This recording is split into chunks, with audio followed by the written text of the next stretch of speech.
Alright, this one was highly requested from you guys. Coros Apex Pro versus the Polar Grit X. Let's go.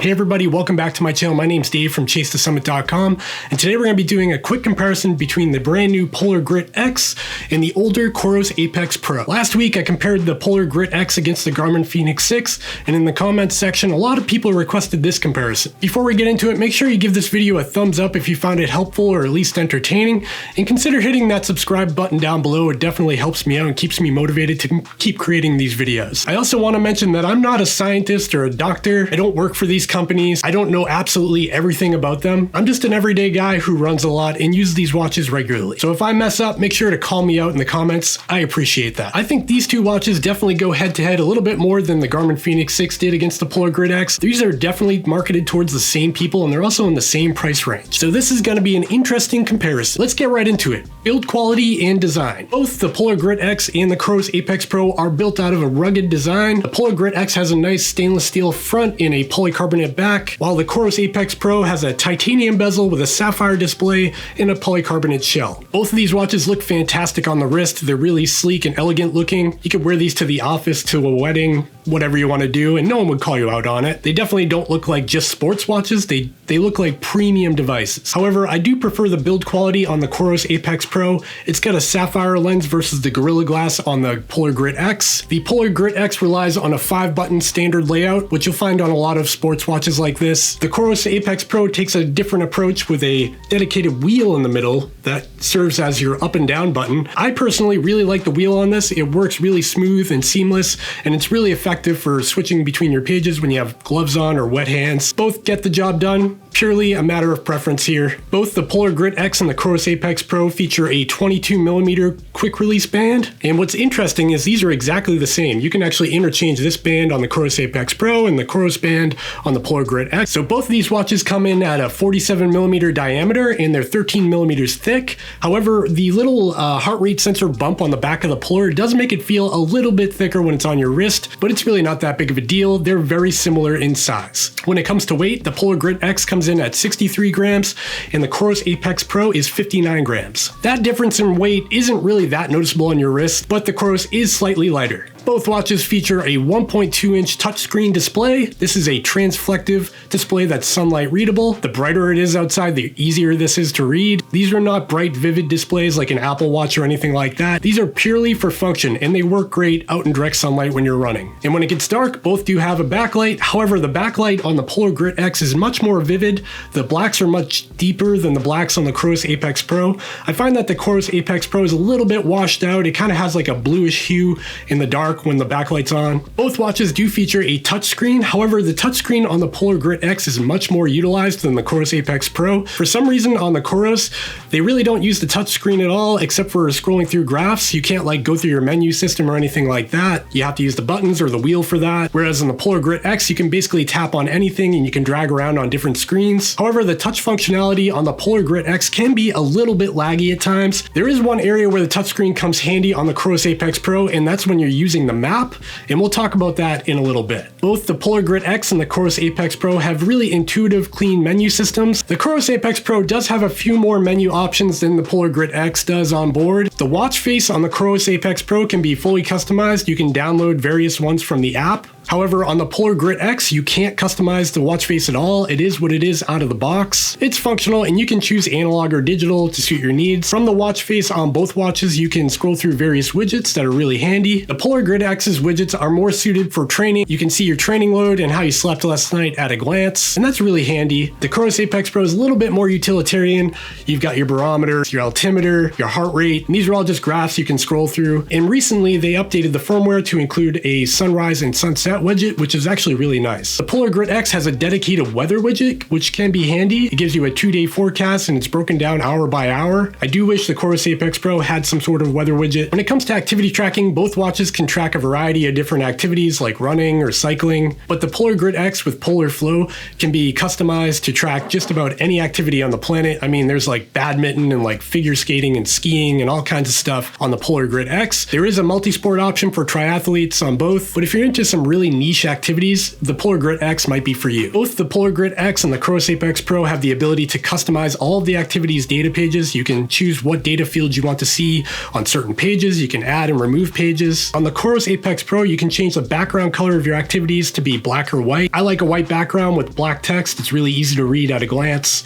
On the Polar Grit X, you're really just stuck with that black background. The Coros Apex Pro can display up to 6 data fields on an activities page, where the Polar Grit X is limited at 4 data fields. So you can see a lot more data at a glance on the Coros Apex Pro. Both of these watches will track your daily metrics like stairs climbed, your steps, your sleep. However, the Polar Grit X really takes it to the next level in that department. The sleep tracking on the Polar Grit X is probably class leading. It gives you a sleep score the following day, and it breaks down your previous night's sleep into a whole bunch of metrics that you can try to digest the next day. The Polar Grit X also features Training Load Pro right on the watch itself, so you can see where you are in your training at a glance. On the Coros Apex Pro, there's nothing like that on board. However, in the app, you can see your training load and your VO2 max and all that stuff. Both of these watches offer a unique feature to help you with your nutrition and hydration during long runs, which is pretty cool. On the Coros Apex Pro, you can set nutrition reminders. So every half an hour or an hour, a little alert will pop up telling you to eat and drink. Now the Polar again takes it to the next level here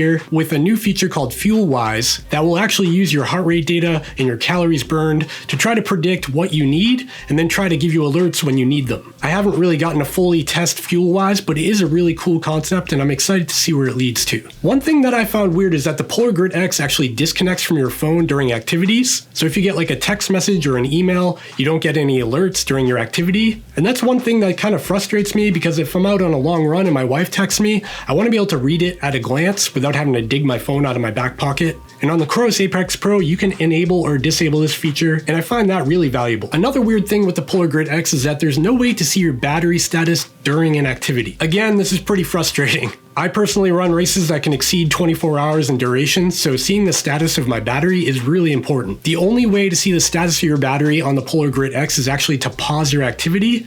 And from the pause page, there's a little battery icon at the top, but it's not great to have to pause your activity just to see your battery status. The Coros Apex Pro, on the other hand, you can add a battery field to one of your data pages, and you can see your battery status at a glance. After you complete an activity, both watches can sync to Strava, Training Peaks, and various other services. Let's talk about navigation. Polar introduced Komoot navigation on the Grit X. Komoot is a third-party service that integrates with Polar Flow. You can create routes on a map in Komoot and then sync them to the Grit X. However, these are not full-blown maps, and it is only turn-by-turn directions. In the little map that you see on your watch, you can't zoom in, you can't pan around, so it's really hard to see where you are in the bigger picture. On the Coros Apex, you can sync GPX files straight to the watch from the app. When you're following a course on the Coros Apex Pro, you have a really nice breadcrumb map, and here's where the touchscreen becomes really handy. You can actually pan around the map using the touchscreen, and it's really responsive. Polar is really marketing the Grit X as like an outdoorsy watch, so you would assume there would be tools on here for orienteering and navigation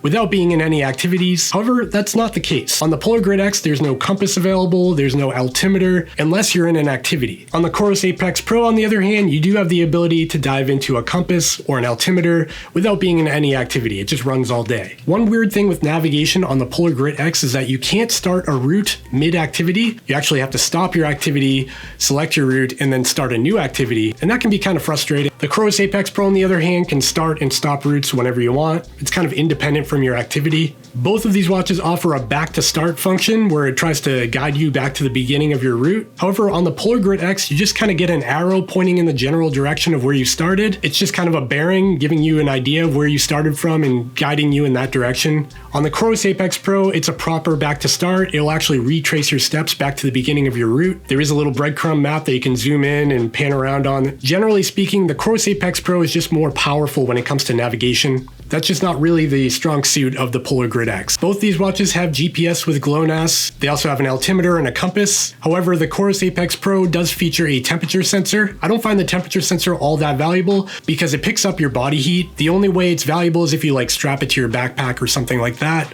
That's just not something I do. Let's talk about battery life. That's a hot topic, right? So as far as GPS tracking goes, both of these watches offer 40 hours of battery life. That's with heart rate turned on and full GPS accuracy. And I find that number to be pretty accurate. Both these watches lose about 3% per hour in GPS tracking mode. And that's pretty awesome. I think 40 hours is plenty for most people. And if it's not, both of these watches do offer the ability to go up to 100 hours of tracking at the sacrifice of some accuracy. That's not something I'll ever use because I don't have any activities that'll exceed 40 hours. However, when it comes to standby or smartwatch mode, it's a whole different story here. The Polar Grit X has to be charged like every 4 or 5 days, and this is because they're really aggressive with their heart rate sensor and all-day metrics. The Coros Apex Pro, on the other hand, can last for a month. Easy.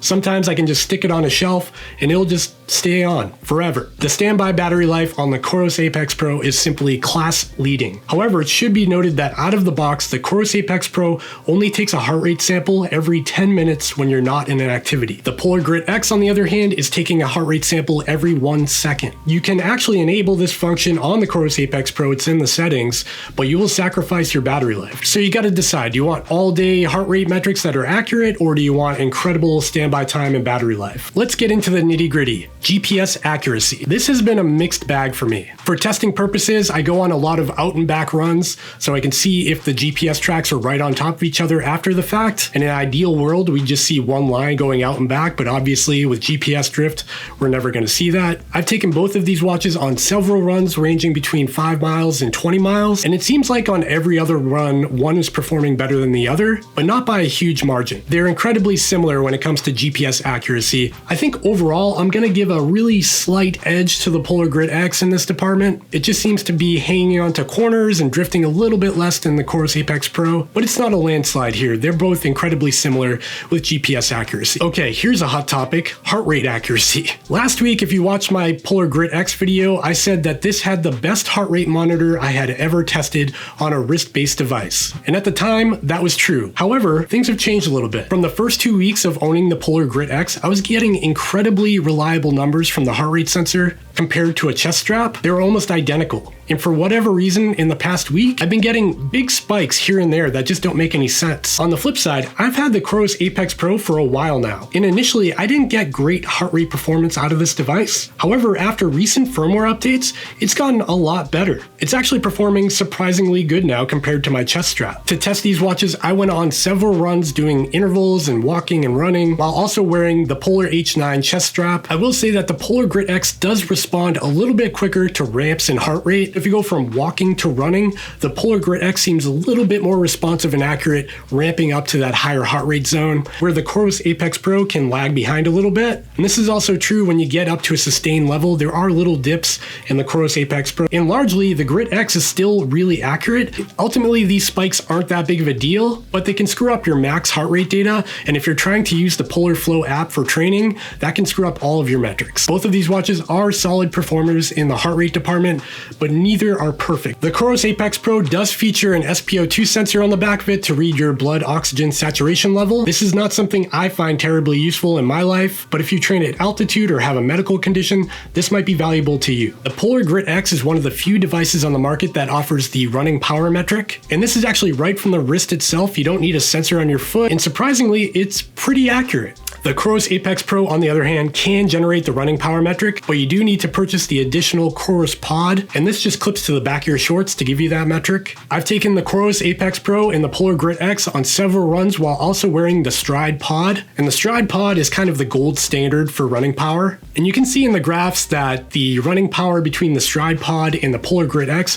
is actually pretty comparable, even though they're off by some percentage. The difference in wattage can be compensated if you change the threshold in your training platform, so it's not that huge of a deal. As long as the device is reliably giving you that number, you can compensate for it. However, the Coros Apex Pro with the Coros Pod is kind of all over the place here. There's no rhyme or reason to the running power metric coming out of the Coros Pod. I simply don't understand it. The Polar Grit X kind of matches the trend line that's coming out of the Stride Pod, and the Stride Pod ramps up a little bit. You can kind of see that going up on the Polar Grit X. However, on the Coros Apex Pro with the Coros Pod, that doesn't happen. It's just kind of a jagged line going all over the place. Another thing that frustrates me about the Coros Pod is that if you start to walk, it actually reports 0 watts. And that's simply not true. When you're walking, you're still using power. Not a lot of power, but it still takes power. Whereas the Stride Pod and the Polar Grit X still show some low level of power being generated. I do think that the power metrics coming out of the Polar Grit X aren't perfect, but they are certainly usable in a lot of situations if you just want to get a baseline of your performance. Let's talk about the ecosystems. There's Polar Flow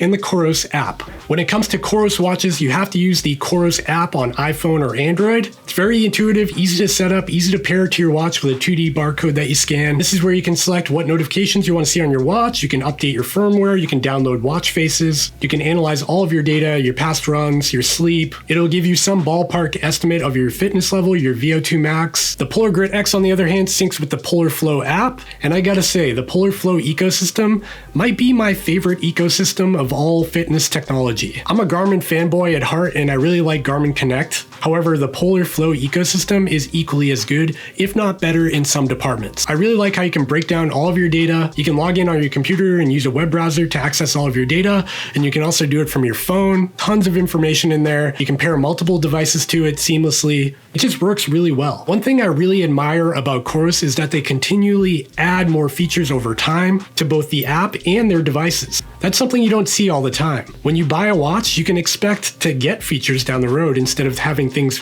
pulled away from you when a new device gets launched. So there's high hopes for the Coros ecosystem, and I think they're going to continue to develop it more over time. As far as pricing goes, the Polar Grit X comes in at $429 and the Coros Apex Pro comes in at $499. And I gotta say, this is a tough one as far as value goes. They both offer a lot in different departments. So at the end of the day, which one's better?